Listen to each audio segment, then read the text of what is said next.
I'm Esme and I'm Assistant Curator with the Science Museum Group. I work at our site in Wiltshire, which is the National Collection Centre and houses a large proportion of the group's collection.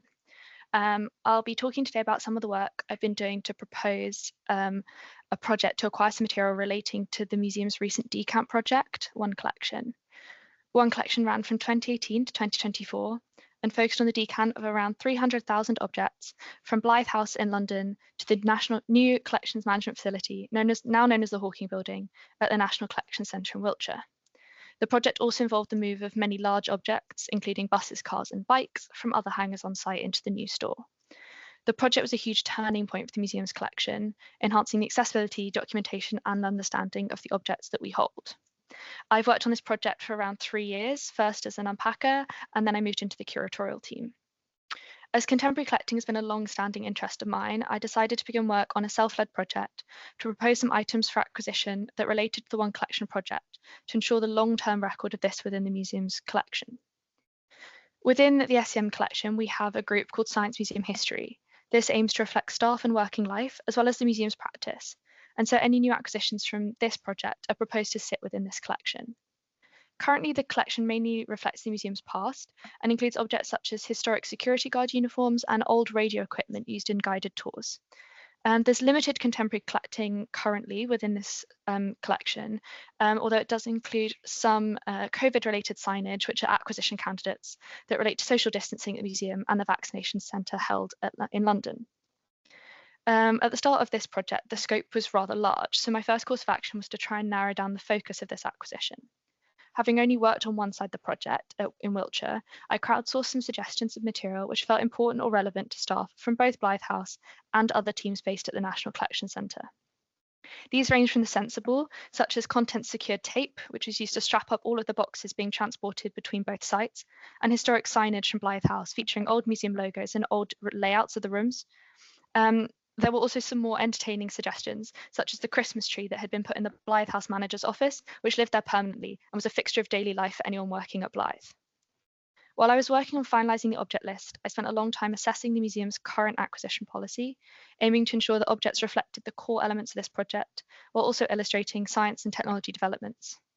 While I'd have liked to acquire some of these more entertaining and personal elements of the project that were suggested, since this acquisition proposal was self-led, it felt important to curate a narrowed down and carefully selected group of objects that reflected the museum's acquisition goals as well as One Collection itself.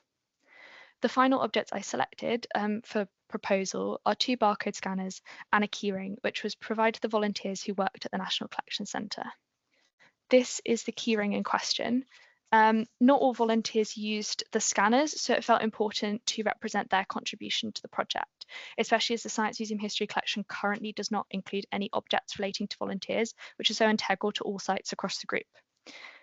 This keyring also features an illustration of the freestanding grid. This colourful installation is a big feature of the Hawking Building.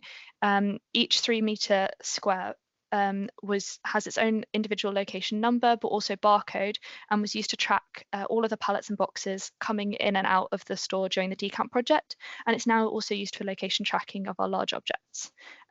This is a key element of the success of One Collection. These are the 2 barcode scanners I've presented for acquisition. Each scanner was used at different stages of the project. The smaller one, the zebra symbol scanner, was used at the start with a software called Asset Panda, and the larger iPod scanner was used later on in the project with Axial Move. These objects not only reflect general developments in barcoding technology, but illustrate the technology behind the museum's decant, as without the use of the barcodes, accurate location and object tracking would not have been possible. During this project, I had extensive discussions with our digital preservation team about the acquisition of the Axial Move application that's used on the iPod scanner and can be seen in the picture here on the right. These discussions covered topics such as additional copyright permissions required from the company, which version of the app we would acquire, as many existed over the course of a 5-year project, and which elements were most integral to the acquisition.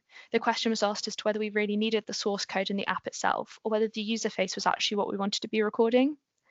I determined that the user interface was actually the key element here. So I created some screenshots and screen recordings of use of the scanner, which I'm proposing to sit within our digital technical file alongside the object. The considerations around born digital material are really interesting and raise questions about our internal processes for preservation of this material, highlighting some limits and challenges around the infrastructure required for preservation of born digital collecting. These questions also enabled me to focus down on what was really required when collecting technological hardware.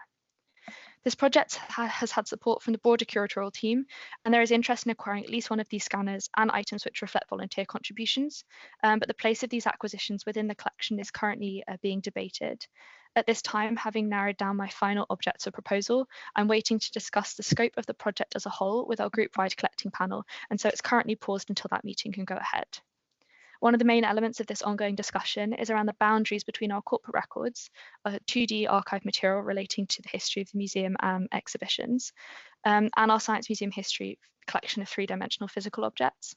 The division between these two needs to be further clarified before this acquisition case can proceed any further. So if anyone has any experience of working with similar objects or issues, especially differentiating between corporate record material and collection objects, then I'd really appreciate any advice. The project's been a really useful exercise for me to develop an understanding of the considerations which sit behind contemporary collecting, especially with work on born digital material. I hope you found it interesting to hear a bit about this project I've been working on, and if you have any questions, then please do not hesitate to ask.